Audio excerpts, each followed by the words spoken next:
샬롬, 류 선생의 구속사 천국열차, 유도순 목사님의 신구약 성경 파노라마를 낭독하는 시간입니다. 지금은 로마서 파노라마 84번째 시간, 하나님께서 해결해 주셨습니다.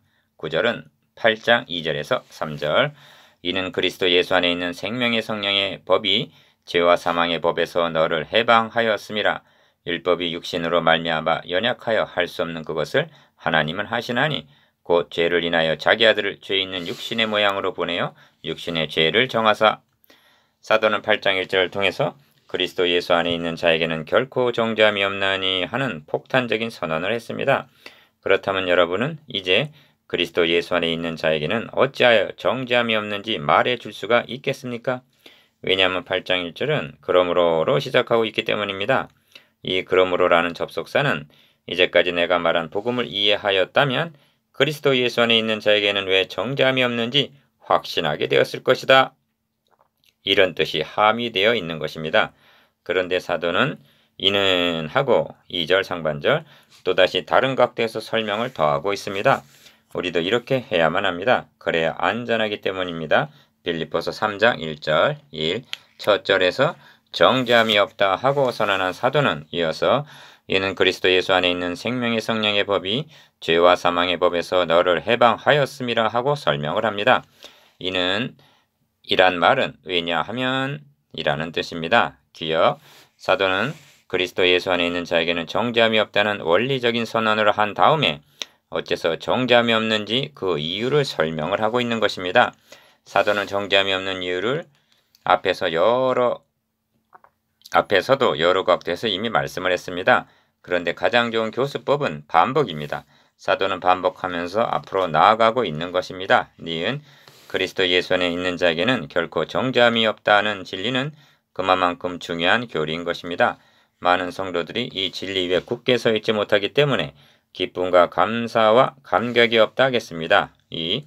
사도는 그 이유를 이는 그리스도 예수 안에 있는 생명의 성령의 법이 죄와 사망의 법에서 너를 해방하였음이라 하고 말씀합니다. 2절 기억.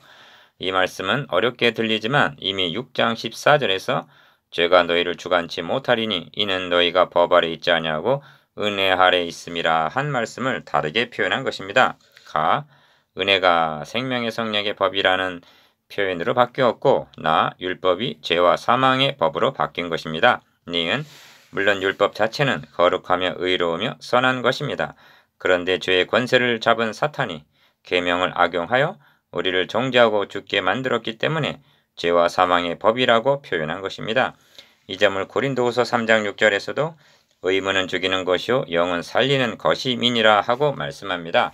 디귿 죄와 사망의 법이란 말을 문맥은 무시한 채 문자만을 보고 7장 23절의 죄의 법과 혼동하여 2절을 성화로 해석하는 분들이 있는데 본문의 주제는 성화가 아니라 정죄함이 없는 당위성을 설명하는 문맥인 것입니다. 우리가 무엇에 근거해서 정죄를 당했습니까?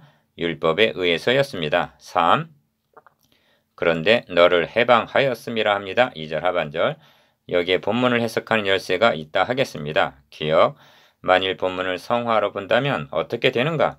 아직 해방되지 못한 것이 됩니다. 왜냐하면 우리는 아직도 실수하고 넘어지는 불완전한 죄인이기 때문입니다. 그런데 해방하였음이라는 말은 이미 해방이 되었다는 과거 시제입니다. 해방되었다는 표현을 7장 6절에서는 이제는 우리가 얽매였던 것에 대하여 죽었으므로 율법에서 벗어났으니 하고 말씀했습니다.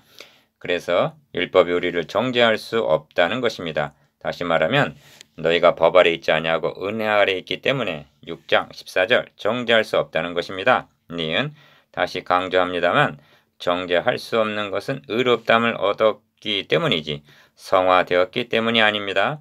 7장 14절에서 24절의 사람은 의문에 묵은 것, 즉 율법을 행함으로 정죄에서 벗어나 보려고 몸부림을 치는 사람입니다.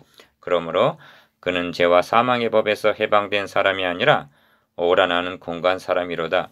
이 사망의 몸에서 누가 나를 건져내랴 하고 비명을 지르고 있는 본문과는 정반대의 사람인 것입니다. 4.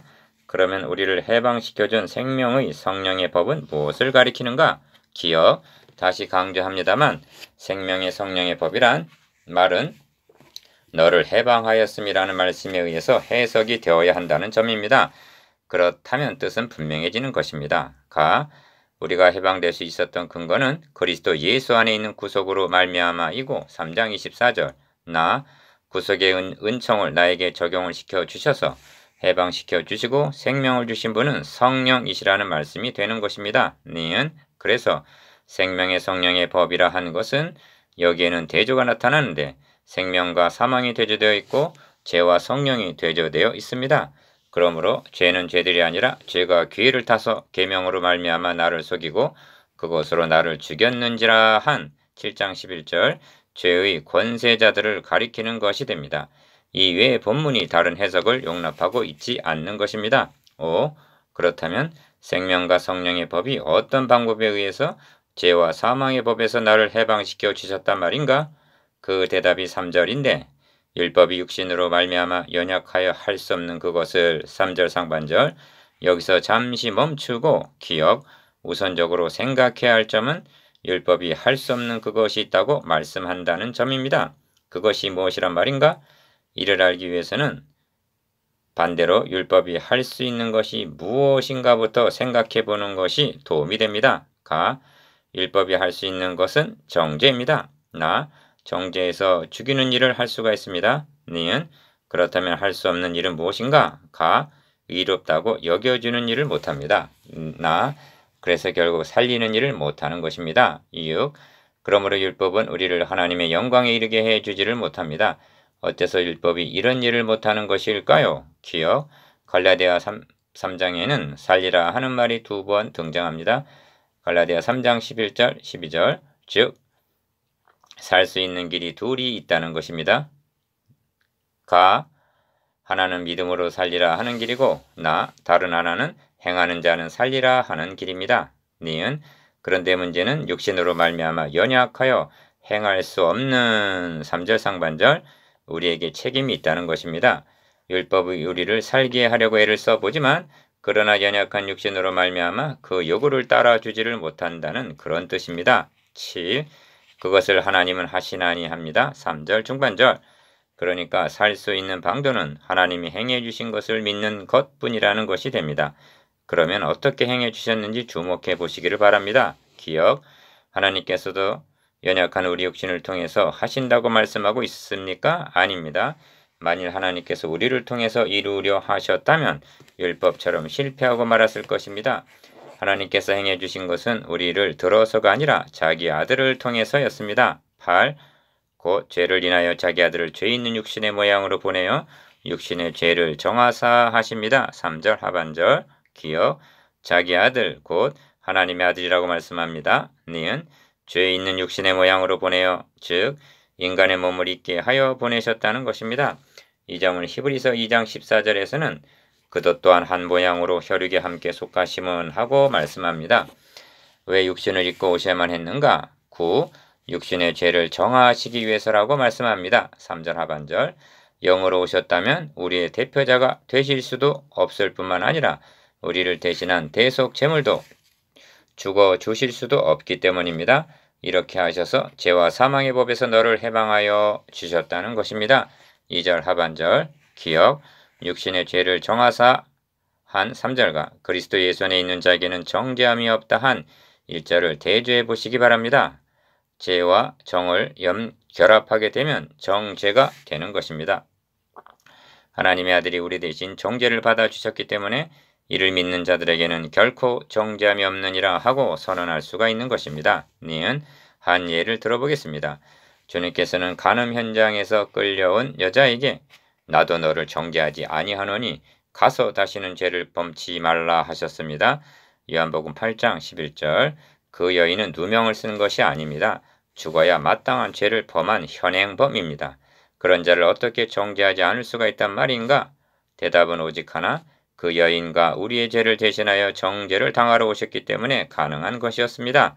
지긋 율법이 할 수 없었던 것을 하나님께서는 자기 아들을 죄 있는 육신의 모양으로 보내어 우리를 대신하여 그를 정죄하심으로 행해 주셨던 것입니다. 하나님께서 이렇게 행하심으로 우리를 해방시켜 주셨고 율법이 할 수 없는 문제를 해결해 주신 것입니다. 10. 오 하나님, 하나님은 누구시오며 나는 무엇이관데 이렇게까지 행해 주셨나이까? 기억, 우리가 아직 연약할 때, 우리가 아직 죄인 되었을 때, 곧 우리가 원수 되었을 때 그 아들의 죽으심으로 말미암아 하나님으로 더불어 화목하게 행해 주셨습니다. 5장 6절, 8절, 10절. 송아지나 양과 같은 생축이 아니라 흠 없으신 자기 아들을 통해서 우리의 죄를 우리에게 정죄하시지 않고 죄를 알지도 못하시는 자기 아들에게 정죄하셨습니다. 니은 하나님이시라도 이 방법 외에는 다른 방법이 없으셨습니다. 만일 다른 방법이 있으셨다면 기꺼이 그 길을 택하셨을 것입니다. 하나님께서 이렇게 행해 주시고 그러므로 그리스도 예수 안에 있는 자에게는 결코 정죄함이 없나니 하고 선언하시는데도 1절 그래도 정죄감에 빠진다면 여러분은 하나님께서 행해 주신 일을 믿지 못한다는 증거입니다.